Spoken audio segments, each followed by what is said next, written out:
Hello সবাইকে, সবাই কেমন আছো? আশা করি ভালো আছো আর আমিও ভালো আছি। নিয়ে আসলাম ছোট্ট নিউ ব্লগ নিয়ে। তে এই তো রান্না করব হচ্ছে সজনা, মানে রাইখঞ্জনের চটচটি, আলু পটল দিয়ে। এখানে সব বাটা কষা করে নিয়েছি, সরিষা বাটা, কাঁচামরিচ, আদা জিরা বাটা। এখানে পেঁয়াজ কুচি করে নিয়েছি। মাছ রান্না করব হচ্ছে পাবদা মাছ, রসুন কেটে নিয়েছি। আর পেঁয়াজ দিয়ে কিন্তু পাবদা মাছ রান্না করলে বেশি মজা লাগে। আর এখানে এতে কিছুটা পাবদা মাছ আছে, সেটা কিন্তু সুন্দর করে একদম ধুয়ে পরিষ্কার করে নিয়েছি। তো রান্নাবান্না যেহেতু আমি সকালবেলায় করতে আসছি, যার জন্য ভাবলাম যে আগে একটুখানি চুলাতে চা করে নেই। আসলে মাটির চুলাতে সব খাওয়ার মজাটাই আলাদা। চাটা যে করছিলাম আমার কাছে খুব ভালো লাগছিল, অনেকদিন পর এরকম মাটির চুলাতে চা করে খাচ্ছি। তো যাই হোক, চাটা করে খাওয়ার পর চাটা আমি এখনও খাইনি, সবাইকে দিয়ে দিলাম আর আমি খাবো। তো ভাবলাম যে এখানে একটু বড়া ভাজি করে নেই। তো যেহেতু গন্ধবাদলে পাতা ছিল, আজকে পাতাটা বাটা করে নিই। আজকে পাতাটা কুচি করে নিয়ে বেসন দিয়ে একদম ঝাল লবণ যা যা লাগে সব কিছু দিয়ে ভাজি করে নিচ্ছি।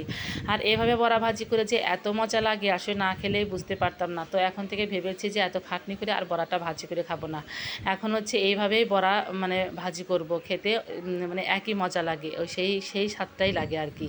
তো যাই হোক, বড়াগুলো একটু কড়া করে ভেজে নিচ্ছিলাম আর খেতে খুবই মজা হয়েছিল আর কি। আর এই বড়া ভাজি খেলে কিন্তু মুখে খুব রুচি হয়। তো যাই হোক, বড়াটা ভাজি করে নিয়ে এখন মাছটা ভাজি করে নিচ্ছি। তো মাছগুলো একটু ছোট সাইজের ছিল, কিন্তু খেতে অনেকটা মজা ছিল। তো মাছটা ভাজি করতে করতে আমি একটু চাটা খেয়ে নিচ্ছিলাম। চাটা যেহেতু একটু ঢেকে রেখেছিলাম, যার জন্য ঠান্ডা হয়নি। আর এখন পাউরুটি নিয়ে নিয়েছি। আর সকালে রান্না করার একটাই কারণ ভাবলাম যে যেহেতু প্রচণ্ড একটু কাজও আছে, তারপরে গরমও পড়েছে, সকালে রান্না করে নিলে দেখা যায় কি যে একটু কাজকর্ম করতে সুবিধা হয়ে যায়। তো এদিকে পেস্টটা ভালো করে ভাজি করে নিয়ে এখন বাটা মশলা দিয়ে দিলাম, আদা জিরা আর মরিচের গুঁড়া দিয়ে একটু ভালো করে কষিয়ে নিচ্ছি। কষিয়ে নিয়ে তারপরে মাছটা দিয়ে দিব। আর এইভাবে পাবদা মাছ রান্না করলে কিন্তু অনেক মজা হয় আর কি। তো মাছগুলো একটু কড়া করেই ভেজে নিয়েছি। তো ঝোলটাও আমি পরিমাণে খুবই কম দিয়েছি, যেহেতু পেঁয়াজ দিয়ে ভুনা, বেশি ঝোল রাখলে কিন্তু খেতে মোটেই ভালো লাগে না। যার জন্য একটু হালকা পাতলায় ঝোল দিয়েছি। আর কালারটা কিন্তু অনেক সুন্দর হয়েছে, খেতেও মজা হয়েছিল। তো মাছটা রান্না করার পর আমি এখন চচ্চড়িটা রান্না করব। আমরা মেয়েরা কাজ রেখে কখনোই শুয়ে বসে থাকতে পারি না। কাজ না থাকলেও মনে হয় যে কাজ খুঁজে খুঁজে বের করি যে কোন কাজটা করা যায়। এই তো ব্যাপার।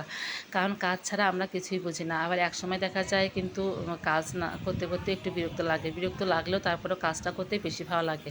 কেমন জানি কাজ করলে একটু শরীরটাও ভালো লাগে, আর কাজ না করলে কেমন যেন শরীরটাই বেশি আলস্যতে ভরে যায় মোটেই, আর তখন ভালো লাগে না, একটা কেমন জানি একটা লাগে।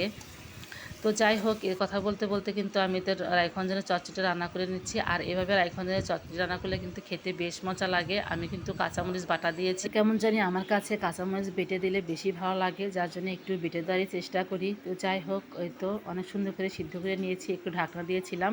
তো এখন সরিষা বাটা দিয়ে দিলাম। আর সরিষা বাটার মধ্যে একটুখানি চিনি আর ময়দা মিক্সড করে দিয়েছি, যাতে করে একটুখানি নাশা নাশা হয়।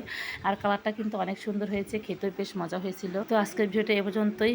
ভিডিওটা ভালো লাগলে অবশ্যই লাইক কমেন্ট শেয়ার দেওয়ার পাশে থেকো। সবাই ভালো থেকো, সুস্থ থেকো, টাটা।